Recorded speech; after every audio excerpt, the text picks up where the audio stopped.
Гэтэл хаанаас гараад ирснийг бүү мэд уулын ингэр тажсан дардан шар замаар хоёр морьтой хүн майхныг нь чиглэн дэлтрүүлж явах харагдав.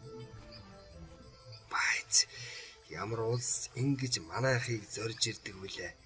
Холын аймгаас туурчлав усанд хоригдоод айл хисч өдөр өнгөрөөж яваа юм болов уу? Ер нь л тиймээс зайлахгүй дэг.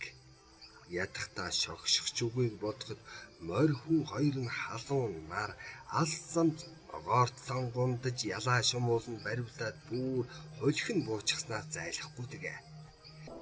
Морьтой хүмүүс майхныг гадна ирж нэг нь мориноос өсрөн буугаад нөгөө бүсгүйгээ түшин буулгаж майханд сугдан орхон харагдав. Дэнзэн өвгөн гаднаа очиод намаг усанд орсон хоёр гутлаан тайлж хатаах санаатай өхөр тэргэнд өлгсөн нь. Хурцнаар нь домоогоо татчих юм болов уу гэж сүүдэр бараад уулан майхны хаяаны чулуун дээр тавилаа. Эмгэн нь модон хувингаан сарвундаа углан гарч ирээд "Өвгөө, чи майхандаа орооч. Зовж зүдэрсэн хоёр хүүхэд ирээ чамаа хүлээж байна. Би үнэгээ шувтрыг" гэхэд өвгөн нь юу ч хэлсэнгүй майхандаа ортол үл таних бүстэй бүсгүй хоёр залуу ухтан мэндлэв. Бие жирэмсэн бүсгүй нь гараа тулан хөмхийг нь тас зууж майхны баад нь налд суугаад царайны бараантан харалцсан үзэгдэв.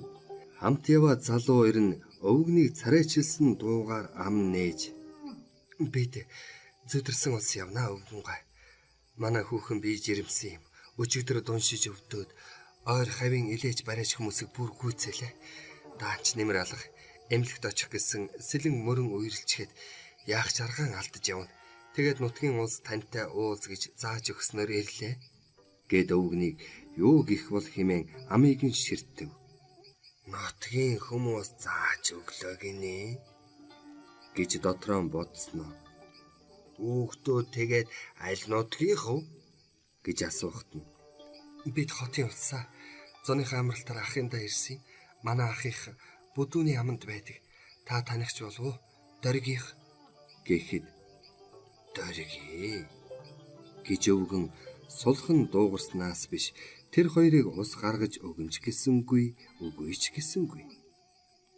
Яадаг шүү юм блэ дээ. За яах, өөртөө сайн боддог, зөнгөрөөл болог. Намаа ч гэсэн сайн харж авах. Насаа гэсэн энэ танхилгүй өвгөн биднийг усанд живүүлчих нь байх гэж бодвол тэр л биз. Надад итгээд үерийн ус гаргаад өгч дөнгөн байх гэж санавал би юунд үгүй гэх билээ гэж бодлогошрон мод толгоогоо нурам хутгаж чанд руу бужигнуулан суутал тэр жирэмсэн бүсгүй аяархан өндийж "Өвгөн ах минь яаж ийгээд эмнэлгийн бараа харгасан. Тэгэхгүй болж тэцэхгүй шиг байна" гэд нүдэн дээгүүрээ нулимс цэлгэнүүлэхийн сэм харж дэрэгдэх залуугийн нүүрөөд өвгөн цоргин ширдснэ. "Гаргахыг л бодъё доо хүүхэд" гэж сэтгэл өрөвдөн хэлээ.